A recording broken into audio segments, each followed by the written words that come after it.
Hello दोस्तों, मेरे प्यारे से यूट्यूब चैनल में आप सभी का स्वागत है। आज हम एक नया चैप्टर क्लास 12 का स्टार्ट करने वाले हैं जिसका नाम है इलेक्ट्रोकेमिस्ट्री।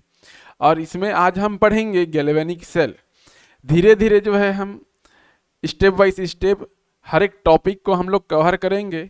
साथ ही साथ मल्टीपल चॉइस क्वेश्चन भी आपके सामने लेके आऊँगा और एनसीईआरटी से रिलेटेड कुछ एग्जाम्पल भी हम लोग सॉल्व करेंगे। तो चलिए आज हम पढ़ते हैं गैल्वेनिक सेल। देखिए स्टार्ट करते हैं गैल्वेनिक सेल को। तो ये देखिए हमारे पास डायग्राम है। इस डायग्राम का पहले स्ट्रक्चर समझते हैं कि इस डायग्राम में कौन सा क्या है। तो देखिए यहाँ पर इस गैल्वेनिक सेल में जो है दो कंटेनर होते हैं। ये हमारा हो गया पहला कंटेनर और राइट साइड में हो गया ये हमारा दूसरा कंटेनर। तो लेफ्ट हैंड साइड में जो पहला कंटेनर है, इस कंटेनर में रखा हुआ है जिंक सल्फेट का सॉल्यूशन और यहाँ पर जिंक का इलेक्ट्रोड होता है और यह जिंक का इलेक्ट्रोड एनोड की तरह काम करता है। और राइट हैंड साइड में राइट कंपार्टमेंट में रहता है हमारा कॉपर सल्फेट का सॉल्यूशन और कॉपर सल्फेट के सॉल्यूशन में कॉपर का इलेक्ट्रोड यहाँ पर लगा होता है जो कि कैथोड की तरह बिहेव करता है। एनोड में होता है हमारा नेगेटिव चार्ज और कैथोड में हमारा होता है पॉजिटिव चार्ज। और ये दोनों कंपार्टमेंट आपस में साल्ट ब्रिज से जुड़े हुए रहते हैं। साल्ट ब्रिज में जैसे KCl हो गया, KNO3 हो गया, विथ अगर अगर जेल से ये फिलअप होता है हमारा साल्ट ब्रिज। अब देखिए हम सिंपल क्या करते हैं, दोनों इलेक्ट्रोड को हम लोग वोल्ट मीटर की सहायता से सिंपल जोड़ देते हैं। ये हमारा वोल्ट मीटर की सहायता से सिंपल दोनों इलेक्ट्रोड को जोड़ देते हैं। कहीं से बाहर से हमें एनर्जी लगाने की जरूरत नहीं है यहाँ पर। तो जैसे ही हम सिंपल दोनों इलेक्ट्रोड को जोड़ेंगे तो यहाँ पर प्रोसेस चालू हो जाएगा। तो एनोड में कौन सा प्रोसेस होता है, एनोड में हमारा ऑक्सीडेशन होता है और कैथोड में हमारा रिडक्शन होता है। तो याद रखना दोस्तों, एनोड में हमेशा ऑक्सीडेशन और कैथोड में हमेशा रिडक्शन प्रोसेस कराना है। तो हम सिंपल जोड़ देंगे। जब हम सिंपल जोड़ेंगे तो अपने आप रिएक्शन चालू हो जाएगा। तो अपने आप हो जाएगा तो इसके लिए डेल जी का वैल्यू जो होता है नेगेटिव होता है और इस सेल जो यह सेल जो होता है स्पॉन्टेनियस होता है। कैसा होता है, स्पॉन्टेनियस होता है। तो ये बात भी आप याद रखेंगे। इसमें जो केमिकल एनर्जी है, केमिकल एनर्जी इलेक्ट्रिकल एनर्जी में चेंज होता है अपने आप, स्वतः ही डेल जी वैल्यू नेगेटिव होता है। इसमें बाहर से एनर्जी लगाने की जरूरत नहीं है। इतनी बात आई समझ में। अब देखते हैं इससे रिलेटेड केमिकल रिएक्शन। अब गैल्वेनिक सेल में जो है हम लोग सिंपल वायर से तो जोड़ दिए हैं। अब एनोड में ऑक्सीडेशन और कैथोड में रिडक्शन, ये दोनों रिएक्शन हमें देखना है। तो देख लीजिए, जब मैं एनोड की बात करूंगा तो यहाँ पर जो है जिंक 2+ में कन्वर्ट हो जाता है 2 इलेक्ट्रॉन रिलीज करके। सिमिलरली जब मैं कैथोड की बात करूंगा तो कैथोड में जो है कॉपर 2+ कन्वर्ट हो जाता है कॉपर सॉलिड में। ये जो होता है 2 इलेक्ट्रॉन जो है यहाँ पर ये एक्सेप्ट करता है कॉपर 2+। ठीक है, एनोड में जिंक जो है जिंक 2+ में कन्वर्ट हो गया 2 इलेक्ट्रॉन रिलीज करके, और कैथोड में कॉपर 2+ 2 इलेक्ट्रॉन एक्सेप्ट करके कॉपर सॉलिड में कन्वर्ट हो जाता है। अब जब मैं ओवरऑल रिएक्शन की बात करता हूँ यहाँ पर, तो यहाँ पर जिंक जो है सॉलिड प्लस कॉपर 2+ एक्वस जो है कन्वर्ट हो जाता है zinc 2+ aqueous plus copper solid में। ये हमारा ओवरऑल रिएक्शन हो गया। अब ये ओवरऑल रिएक्शन होने के बाद इसका सेल रिप्रेजेंटेशन किस प्रकार से करते हैं देख लीजिए। सेल रिप्रेजेंटेशन तो यहाँ पर सेल रिप्रेजेंटेशन होता है नेगेटिव चार्ज एनोड होता है और यह एनोड में जो है ऑक्सीडेशन होता है। इसलिए जो है जिंक सॉलिड कन्वर्ट होता है जिंक 2+ एक्वस में। यहाँ पर साल्ट ब्रिज होता है तो यहाँ पे डबल लाइन यहाँ पे शो करते हैं। उसके बाद यहाँ पर कॉपर 2+ एक्वस कन्वर्ट हो जाता है कॉपर सॉलिड में। तो यहाँ पर देखिए ये होता है हमारा सेल रिप्रेजेंटेशन। और यहाँ पर आ जाएगा पॉजिटिव चार्ज, और पॉजिटिव चार्ज में होता है कैथोड, यहाँ पर कैथोड होता है।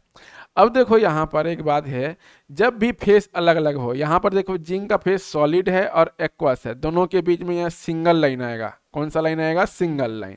Similarly copper 2 plus aqueous face और ये कॉपर सॉलिड, दोनों के बीच में ये सिंगल लाइन आएगा। जब भी फेस अलग हो तो वहाँ पर सिंगल लाइन आता है। और ये डबल लाइन किसको इंडिकेट करता है? ये डबल लाइन जो है साल्ट ब्रिज को इंडिकेट करता है, साल्ट ब्रिज को इंडिकेट करता है। अब यहाँ पर ध्यान देने वाली बात यह है कि यहाँ पर एनोड जो है नेगेटिव चार्ज होता है, तो यहाँ पर एक चीज आप याद रख लेना, LOAN, ताकि आपको कंफ्यूजन ना हो। लेफ्ट हैंड साइड में ऑक्सीडेशन होगा इस गैल्वेनिक सेल में, और यहाँ पर ये एनोड की तरह बिहेव करेगा और इसमें नेगेटिव चार्ज होगा। कौन सा चार्ज होगा? नेगेटिव चार्ज होगा। तो इतनी बातों को आप नहीं भूलेंगे, लोन याद करके रखेंगे। किसके लिए? गैल्वेनिक सेल के लिए, गैल्वेनिक सेल के लिए लोन याद करके रखेंगे। तो देखिए यहाँ पर किस प्रकार से केमिकल रिएक्शंस होगा, ये तो हमें समझ में आ गया। तो इस जिंक सल्फेट एनोड में केमिकल रिएक्शंस हो रहा है। यहाँ पर जिंक जो है कन्वर्ट हो रहा है जिंक 2 प्लस आयन में। जिंक 2 प्लस आयन यहाँ पर कंसंट्रेशन यहाँ पे अधिक हो जाता है, ठीक है। और सिमिलरली इस कंपार्टमेंट में कौन सा रिएक्शन हो रहा है? कॉपर 2 प्लस 2 इलेक्ट्रॉन को एक्सेप्ट कर रहा है और किस में कन्वर्ट हो जा रहा है? कॉपर सॉलिड में कन्वर्ट हो रहा है, यहाँ पर डिपॉजिट हो रहा है। और यहाँ पर क्या हो रहा है? जिंक जो है बाहर निकल के जिंक 2 प्लस में यहाँ पर आ रहा है। अब यहाँ पर देखो इलेक्ट्रॉन जो होता है, इलेक्ट्रॉन का डायरेक्शन ये होता है। इलेक्ट्रॉन जो है एनोड से कैथोड की ओर मूव करेगा और इलेक्ट्रिक करंट इधर से इधर मूव करेगा, इधर से इधर मूव करेगा। ये भी बातें आपको ध्यान में रखनी है। इलेक्ट्रॉन का डायरेक्शन एनोड से कैथोड, इलेक्ट्रिक करंट का डायरेक्शन किधर से किधर? पॉजिटिव से नेगेटिव या कैथोड से एनोड की ओर यहाँ पर होता है। अब यहाँ पर साल्ट ब्रिज का क्या रोल है? साल्ट ब्रिज में रहता है KCl, इनर्ट इलेक्ट्रोलाइट होता है। यहाँ पर इनर्ट इलेक्ट्रोलाइट में KCl KNO3। What is the meaning of inert? Inert का मीनिंग होता है ये केमिकल रिएक्शन में पार्टिसिपेट नहीं करते, ठीक है। केमिकल रिएक्शन में ये पार्टिसिपेट नहीं करते, याद रखना। इसलिए यहाँ पर KCl KNO3 का इस्तेमाल होता है। और इस साल्ट ब्रिज में एक चीज और याद रखना, जैसे सिल्वर क्लोराइड हो गया, Hg2Cl2 हो गया, इसका प्रयोग यहाँ पर नहीं करते क्योंकि ये प्रेसिपिटेशन रिएक्शन शो करते हैं। कौन सा रिएक्शन? प्रेसिपिटेशन रिएक्शन यहाँ पे शो करते हैं। ये हो गई सारी इंपॉर्टेंट चीज, इंपॉर्टेंट बात गैल्वेनिक सेल से। और जो चीजें आपको नहीं आती वो भी आ जाएगी। हम लोग अभी मल्टीपल चॉइस करने वाले हैं, 20 मल्टीपल चॉइस करने वाले, मल्टीपल चॉइस क्वेश्चन करने वाले हैं। यदि जो चीजें याद नहीं भी हैं, पता भी नहीं है, तो मल्टीपल चॉइस क्वेश्चन से आपको पता चल जाएगा। तो जितना थ्योरी में अभी मैंने कवर कराया है गैल्वेनिक सेल से रिलेटेड, वो बातें अभी आप याद रखेंगे। ओके, तो चलिए मल्टीपल चॉइस क्वेश्चन हम लोग करते हैं। ये केमिकल रिएक्शन आप भूलेंगे नहीं, इंपॉर्टेंट है। तो चलिए पहला ही मल्टीपल चॉइस क्वेश्चन है, a galvanic cell converts electrical energy into a chemical energy, chemical energy into a electrical energy. Option number C mechanical energy to chemical energy, option number D electrical energy to mechanical energy. तो mechanical energy की बात तो यहाँ पर नहीं हो रही है, तो ये दोनों ऑप्शन कट गए। यहाँ पर केमिकल एनर्जी चेंज होता है इलेक्ट्रिकल एनर्जी में, डेल जी वैल्यू इसके लिए नेगेटिव आता है और यह एक स्पॉन्टेनियस रिएक्शन होता है, स्पॉन्टेनियस रिएक्शन होता है। और एनोड में होता है नेगेटिव चार्ज और एनोड में होता है हमारा ऑक्सीडेशन। इतनी बातों को आप ध्यान में रखेंगे गैल्वेनिक सेल से रिलेटेड। सेकंड क्वेश्चन है, which of the following statements is correct for galvanic cell? कौन सा स्टेटमेंट करेक्ट है बताना है।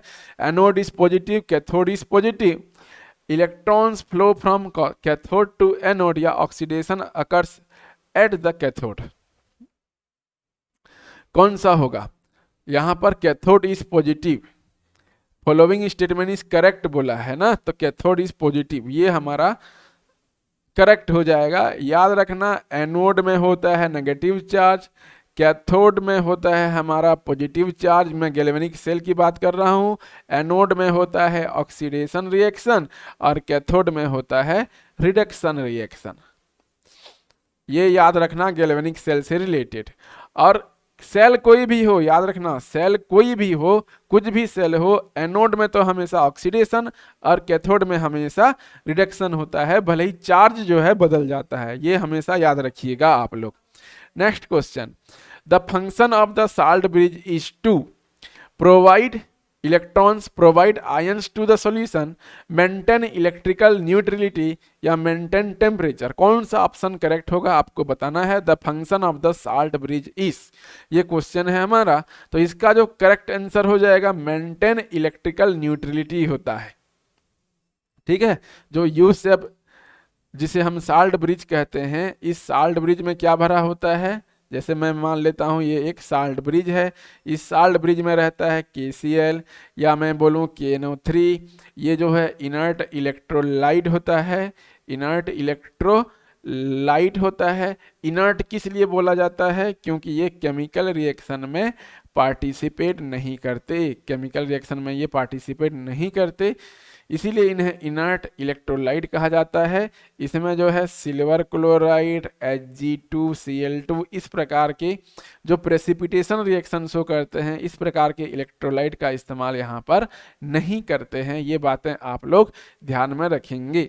तो इसका क्या काम है, इस यू शेप का मेंटेन इलेक्ट्रिकल न्यूट्रलिटी, इसको इलेक्ट्रिकल न्यूट्रलिटी को मेंटेन करता है और रिड्यूस इलेक्ट्रोड पोटेंशियल करता है, reduce electrode potential, electrode potential उसको भी मेंटेन करके रखता है, इलेक्ट्रोड पोटेंशियल को।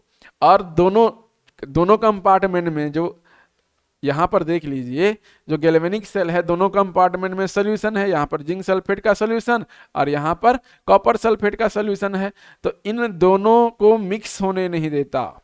ठीक है, प्रिवेंट मिक्सिंग में बोल सकता हूँ, दोनों सॉल्यूशन को यहां पर मिक्स होने नहीं देता। ये साल्ट ब्रिज का क्या है, फंक्शन होता है। ठीक है, चलो, which of the following undergoes oxidation in zinc copper galvanic cell.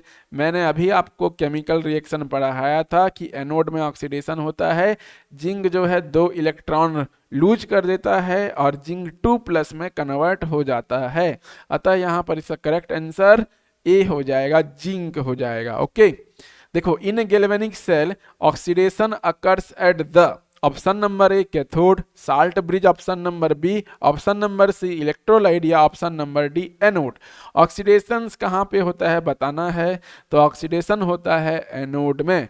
तो हमेशा याद रखना कोई भी सेल हो एनोड में जो है ऑक्सीडेशन ही होगा और कैथोड में जो है हमेशा रिडक्शन ही होता है, कैथोड में हमेशा रिडक्शन होता है। ये हमेशा याद रखिएगा, कोई भी सेल हो एनोड और कैथोड, इलेक्ट्रोड को रिएक्शन के बेस पे, प्रोसेस के बेस पे ही कैटेगराइज किया जाता है, 2 पार्ट में डिवाइड किया जाता है, एनोड और कैथोड। एनोड में हमेशा ऑक्सीडेशन रिएक्शन, कैथोड में हमेशा रिडक्शन रिएक्शन होता है। Next question, standard electrode potential of zinc 2+ zinc is -0.76 volt and copper 2+2 copper is +0.34 volt.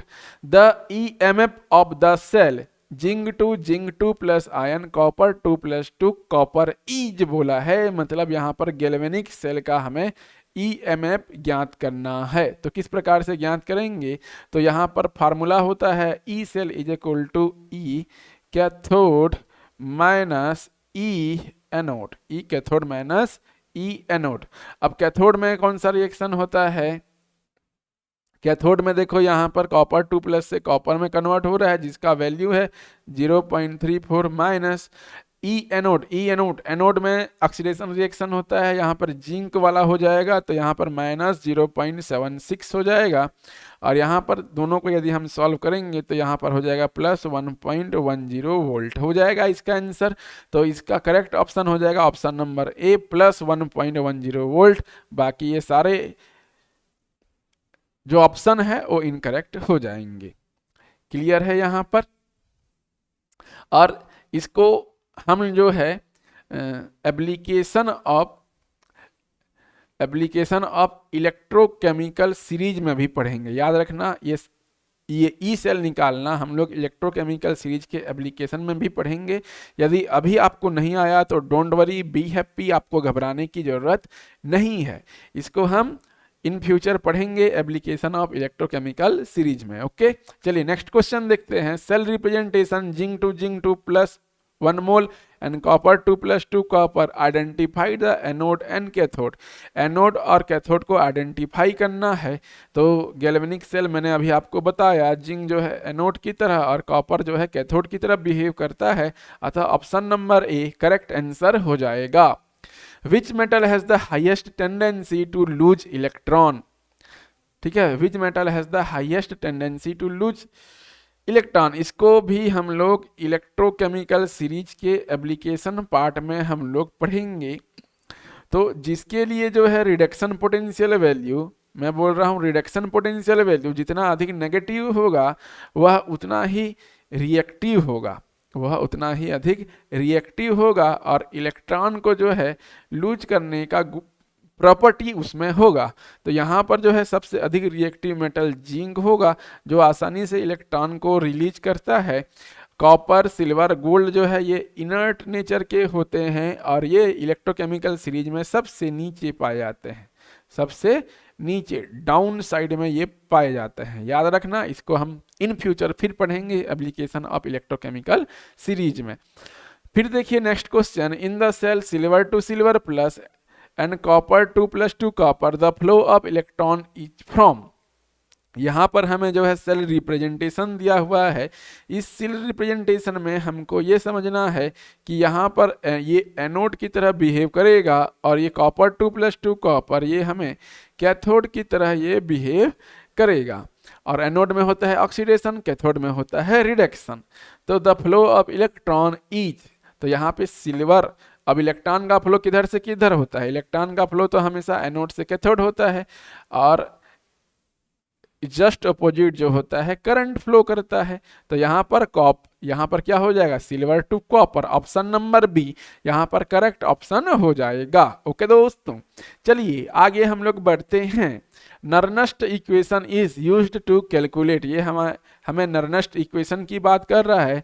तो याद रखना, जो नर्नस्ट इक्वेशन है, ये नर्नस्ट इक्वेशन जो है कैलकुलेट किया जाता है यहाँ पर EMF under non standard condition.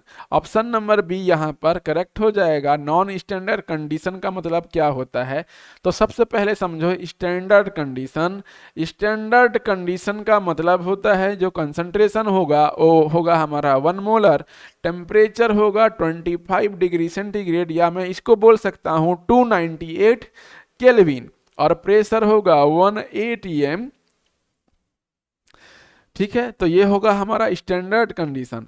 अब स्टैंडर्ड कंडीशन जहां फॉलो नहीं होगा वहां पर होता है नॉन स्टैंडर्ड कंडीशन, और नॉन स्टैंडर्ड कंडीशन में जो हम लोग ई सेल निकालते हैं, ई सेल जो है नर्नस्ट इक्वेशन की सहायता से ही हम लोग निकालते हैं। तो यहाँ पर करेक्ट ऑप्शन हो जाएगा EMF under non standard condition. और नर्नस्ट इक्वेशन का जो फार्मूला होता है वो होता है E cell is equal to E naught cell minus 0.0591 upon n log Q होता है। ये हमारा नर्नस्ट इक्वेशन का फार्मूला होता है, जहाँ Q क्या होता है? ये concentration of product, concentration of product upon concentration of reactant होता है, कंसंट्रेशन ऑफ रिएक्टेंट होता है। तो ये हो गया हमारा नर्नस्ट इक्वेशन। और नर्नस्ट इक्वेशन किसके लिए यूज होता है? नॉन स्टैंडर्ड कंडीशन में ई सेल को कैलकुलेट करने के लिए इसका इस्तेमाल होता है। नेक्स्ट क्वेश्चन देखते हैं, which factor affects the EMF of a galvanic cell? तो टेम्परेचर इफेक्ट करता है, कंसंट्रेशन इफेक्ट करता है, प्रेशर इफेक्ट करता है, या ऑल ऑफ द अबव? तो देखो गैल्वेनिक सेल के ईएमएफ को जो है ये सारे कंडीशन अफेक्ट्स करते हैं, अतः ऑप्शन नंबर डी इसका करेक्ट आंसर हो जाएगा। ओके दोस्तों, नेक्स्ट देखते हैं next question, at equilibrium the EMF of a galvanic cell is. तो ईएमएफ ऑफ गैल्वेनिक सेल जब इक्विलिब्रियम होता है तो ईएमएफ का मान जो होता है 0 हो जाता है। याद रखिएगा, ई सेल का वैल्यू जो होता है यहाँ पर 0 हो जाता है, अतः ऑप्शन नंबर ए करेक्ट हो जाएगा एट इक्विलिब्रियम पोजीशन ना। ये भी कंडीशन भी आप याद रखना, at equilibrium condition E cell का मान जो होता है 0 हो जाता है, ये याद रखिएगा। Next question, which of the following is correct for a spontaneous cell. Spontaneous के लिए कौन सा करेक्ट होगा?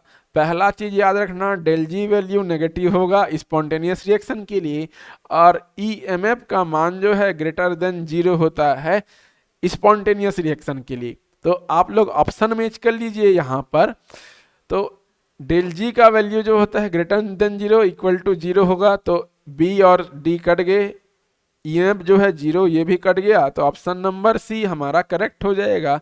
ईएमएफ वैल्यू जो है लेस ग्रेटर देन 0 होगा। क्लियर है इतना? तो स्पॉन्टेनियस सेल के लिए ये दो कंडीशन आप लोग याद रखिएगा आप लोग। नेक्स्ट देखते हैं the relation between Gibbs free energy and EMF. Gibbs free energy जो है हम लोग डेल जी से रिप्रेजेंट करते हैं, और ईएमएफ को जो है हम लोग ई से रिप्रेजेंट करते हैं या ई सेल बोल देते हैं।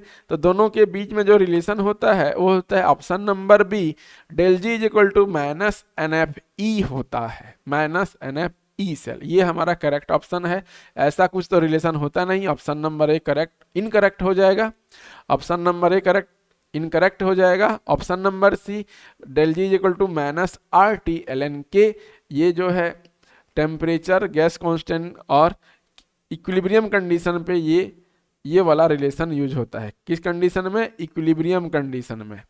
तो आप लोग इसको याद रखना, इक्विलिब्रियम कंडीशन में ये वाला कंडीशन यूज होता है। तो हमारा जो करेक्ट आंसर हो जाएगा ऑप्शन नंबर बी होगा।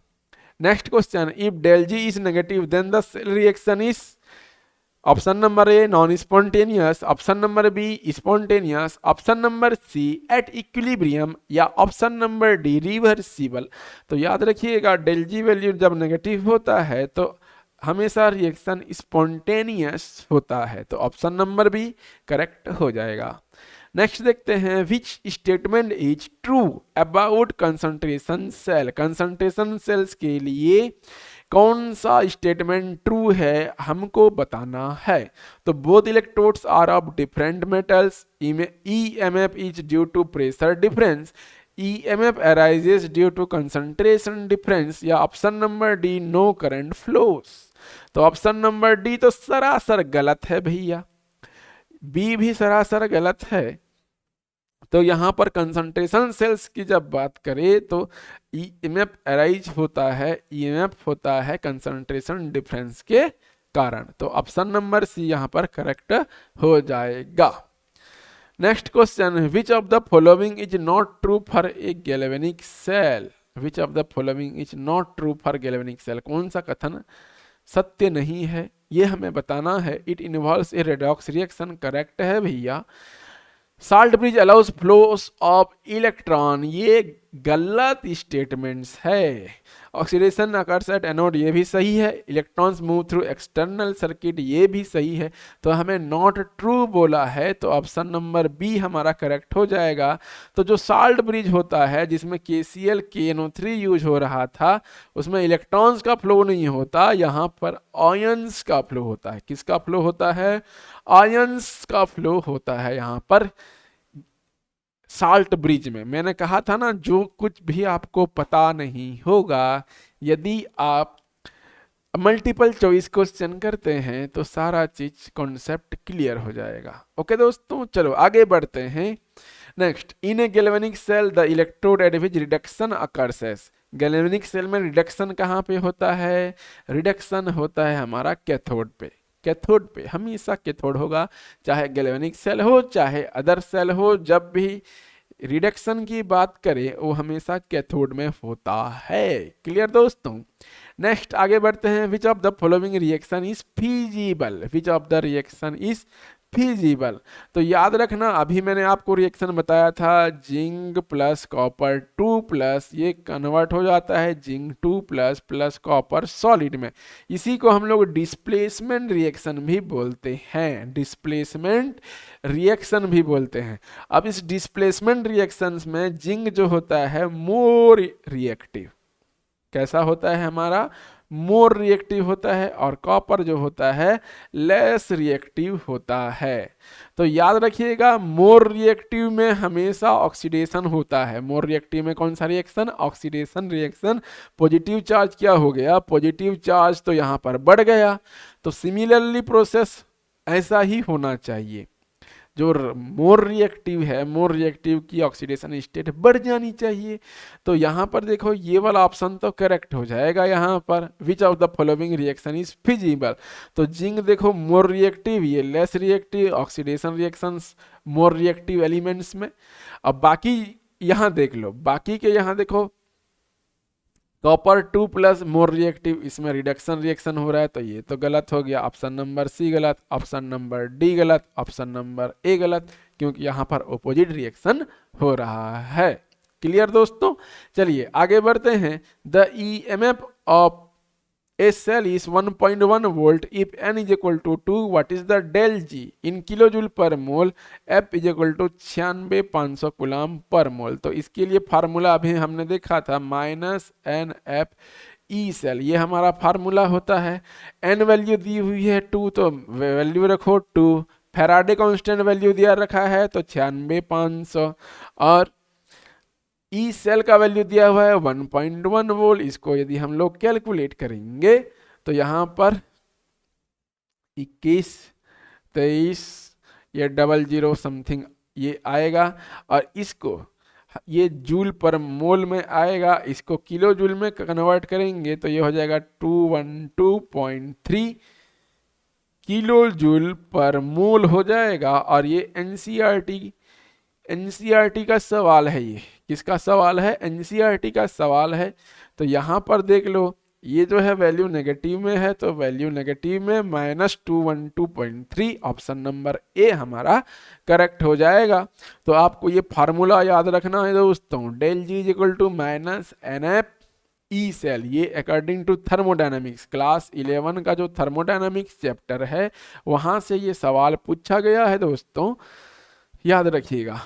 चलिए आगे बढ़ते हैं। In a electrochemical series the element with the highest positive E naught is most likely to, जो हाईएस्ट पॉजिटिव वैल्यू है ई नॉट वैल्यू, याद रखना जब भी पॉजिटिव वैल्यू हो उसमें हमेशा रिडक्शन प्रोसेस होता है, तो यहाँ पर गेट रिड्यूस्ड हो जाता है, तो ऑप्शन नंबर बी यहाँ पर करेक्ट हो जाएगा।